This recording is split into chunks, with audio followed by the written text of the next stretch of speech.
Fala você isso ou eu falo? Não, fala. Posso falar?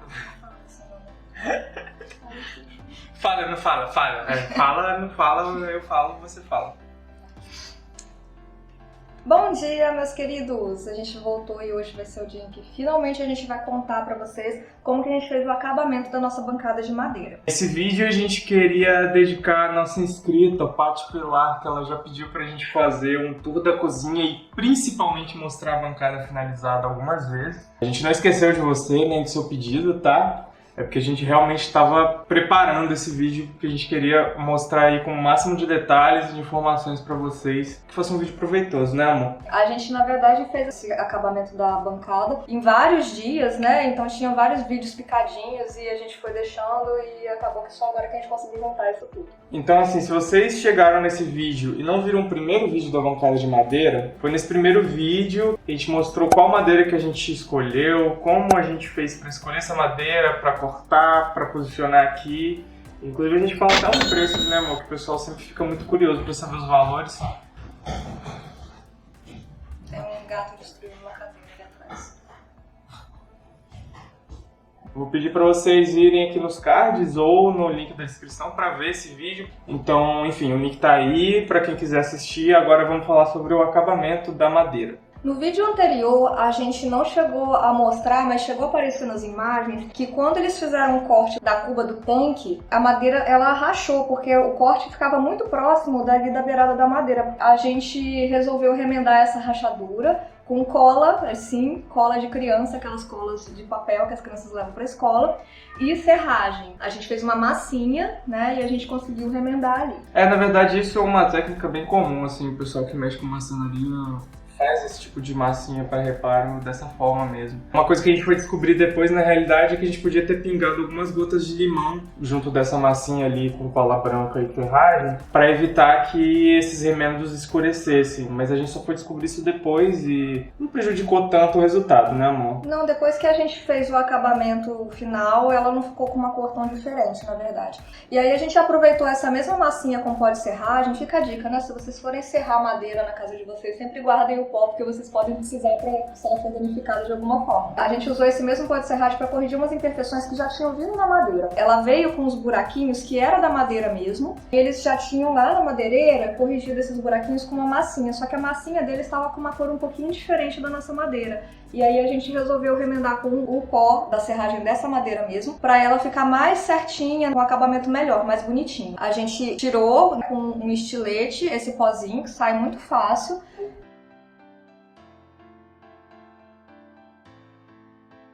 E aí depois nós preenchemos o buraquinho com o pó de serragem e cola branca. Você faz uma misturinha mesmo de pó de serragem com cola branca e ela vira uma massinha, tipo massinha de modelar. Uma dica também para fazer essa massinha é você sempre ir fazendo de pouquinho em pouquinho, porque se você errar a proporção já era, você perdeu ali a serragem que você colocou. Depois que a gente aplicou essa massinha nos locais ali com imperfeições, a gente deixou secar de um dia para o outro e no outro dia a gente lixou junto com a madeira mesmo, que aí já foi o primeiro lixamento ali, já pensando no acabamento, depois o material que a gente usa para impermeabilizar a madeira. Na verdade, a madeira ela já foi entregue pela madeireira muito lixadinha, toda lisinha. Mas o que acontece? A gente precisou trazer essa madeira para cá antes da gente terminar a obra no apartamento. A gente deixou essa madeira aqui com pintor, com pedreiro, né? E aí ela ficou toda marcada de coisa de obra e a gente precisava tirar essas marcas. Ela já veio lixada e a gente lixou mais para tirar essas marcas do que para fazer um acabamento mesmo. A gente vai falar sobre essa necessidade de trazer a madeira para cá antes no vídeo da marcenaria, que a gente tem muita coisa para contar para vocês que deu errado nesse vídeo. Na verdade, o que a gente percebeu foi que quando a gente estava lixando a madeira, ela ficava até um pouco mais rugosa do que antes da gente lixar, né, em alguns pontos. Provavelmente porque a gente não estava sabendo lixar direito, Sim, né? A gente provavelmente não estava sabendo direito porque a gente não pesquisa nada direito antes de fazer. Mas a gente vai fazendo. A gente vai fazendo e aprendendo com as nossas próprias cabeçadas. Exatamente. E aí vocês aprendem com os nossos erros. Inclusive por isso que a gente está fazendo esses vídeos. As coisas que a gente foi aprendendo, na verdade, que provavelmente seria melhor ter feito com uma lixadeira. Uma bancada desse tamanho foi um certo trabalho lixar, principalmente nos cantos, né, amor? Nos cantos e nas beiradas eram locais que era mais difícil de lixar, pelo menos pra mim, enquanto eu tava lixando ali. É mais pela posição da madeira, né? Assim, na verdade eu não achei muito trabalhoso lixar não, porque a gente ficou achando que as manchas que estavam na madeira iam demorar muito pra sair, que a gente ia ter que lixar muito, sofrer muito ali. Só que você passa a lixa rapidinho, a mancha sai, ela tava muito superficial mesmo. Como o recomendado é a gente começar a lixar a madeira com uma lixa mais grossa e depois ir usando as lixas mais finas, querendo ou não, a gente tem que fazer esse processo algumas vezes. Provavelmente da próxima vez que a gente for retocar o acabamento, a gente vai usar uma lixadeira, né? É possível. É bem provável, eu diria. E depois de lixar, a gente passou um pano seco pra tirar o pó, porque fica muito cheio de pó. E quem for alérgico é até recomendado usar máscara nesse momento. Passa um pano seco mesmo pra tirar o pó. E aí a gente resolveu impermeabilizar. O que a gente escolheu, que aí pode ser que haja uma certa controvérsia na nossa escolha. Polêmica.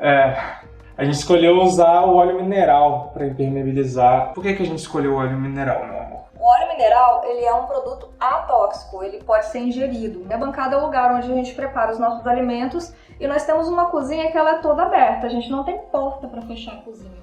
Os gatos têm livre acesso à cozinha, então eles sobem na bancada e tudo. Então seria interessante a gente usar um produto que fosse atóxico. Permeabiliza menos do que se a gente fosse usar um verniz marítimo, aquela resina epóxi que o pessoal usa muito para bancada de madeira. Porque assim, não sei se vocês sabem, que mesmo que você use um verniz marítimo, resina epóxi, você tem que repetir esse processo lá uma vez por ano, né, de lixar a madeira e passar o produto novamente.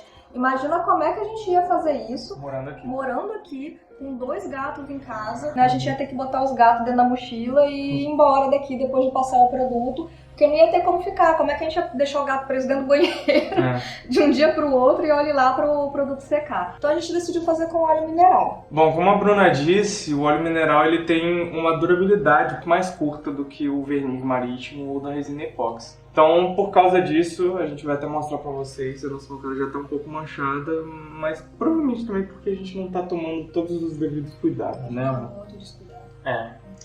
Agora, por outro lado, o óleo mineral ele é muito barato e muito fácil de encontrar. Qualquer farmácia que você for, você encontra óleo mineral nos frasquinhos ou você compra pela internet. Um galão maior, né, amor? Tem galão de 5 litros nas lojas americanas que tá cerca de 90 e tantos reais. Mas a gente comprou o nosso, foi na farmácia mesmo. Se eu não me engano, porque eu não anotei o preço, mas se eu não me engano, na época, a gente comprou o potinho de 200 ml e foi R$12. Mas tá nessa faixa de preço, mais ou menos, talvez um pouquinho mais caro hoje. Tem um rendimento razoável, né? Por mais que a gente tenha que dar mais de uma demão, a gente deu umas 3 demãos, se eu não me engano. A gente usou 2 potinhos só desse. Eu acho que nem o segundo inteiro a gente usou, né? Sobrou um pouquinho do segundo pote. Então a gente gastou com óleo mineral foram em torno de R$24. Realmente a facilidade de acesso é muito maior do que o verniz e não tem as desvantagens da questão do cheiro e da toxicidade do verniz. Não sei falar essa palavra. Eu nem me arrisco. Como é que a gente fez para aplicar esse óleo mineral na nossa bancada? A gente pegou o potinho, muito simples, derramamos um pouquinho em cima da bancada e fomos com um pano espalhando. A gente chegou a tentar usar um rolinho, só que a gente percebeu que o pano estava espalhando mais uniforme do que o rolinho. Tem algumas coisas que a gente precisa até falar aqui que acho que ajudaria outras pessoas. Primeiro, não use panos que soltam pelos, que vai deixar a sua bancada cheia de pelo. E vai espalhando com muita calma, de preferência na mesma direção dos veios da madeira também. A gente deu uma demão, a primeira demão na madeira, esperamos secar um pouquinho. A gente não tinha muito tempo porque a gente precisava mudar de casa. Uma meia hora mais ou menos depois a gente deu uma segunda demão e depois demos uma terceira. As primeiras demãos que a gente passa de óleo na madeira, como ela ainda não tem nenhum produto ali e ela ainda não é impermeável, ela vai absorvendo muito. Por isso mesmo seca muito rápido. Então das primeiras vezes você tem que dar várias demãos assim no mesmo dia mesmo. Provavelmente das próximas vezes a gente não vai precisar dar tantas demãos de uma vez só. Um outro motivo pra gente escolher o óleo mineral também é que se a gente fosse colocar um verniz marítimo, a madeira ia escurecer muito. E a gente gostou tanto da cor dela que era mais clarinha. O óleo mineral ele escurece um pouquinho, dá uma acentuada na cor, a madeira fica meio que com viço, assim, ela não fica brilhosa, como se fosse a resina epóxi também, que deixa ela brilhosa, que a gente também não queria, mas ela fica bonita, assim, sabe? Ela parece hidratada, não sei explicar. É como se você abrisse a foto no Instagram e aumentasse um pouquinho a saturação da foto, assim. Como você quando faz um peeling, uma semana depois você faz um peeling na pele, ela fica assim, hidratada, sei lá. Depois a gente precisava colocar as cubas da pia e do tanque e o nosso cooktop nos cortes que foram feitos. Para fazer isso, o André pegou uma pistola de silicone e foi passando em volta onde a cuba, nossa cuba de sobrepor, onde fica a parte sobreposta da cuba. A gente depois encaixou a cuba, eu vim com um pano para poder limpar se ficou algum excesso, para poder ficar um acabamento mais perfeito.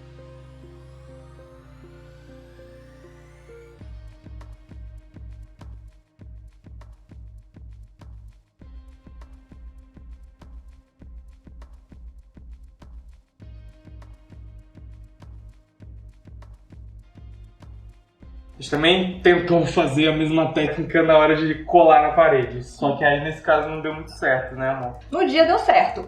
A gente colou, ela ficou colada na parede, a gente primeiro passou uma fita crepe em volta para não sujar a bancada.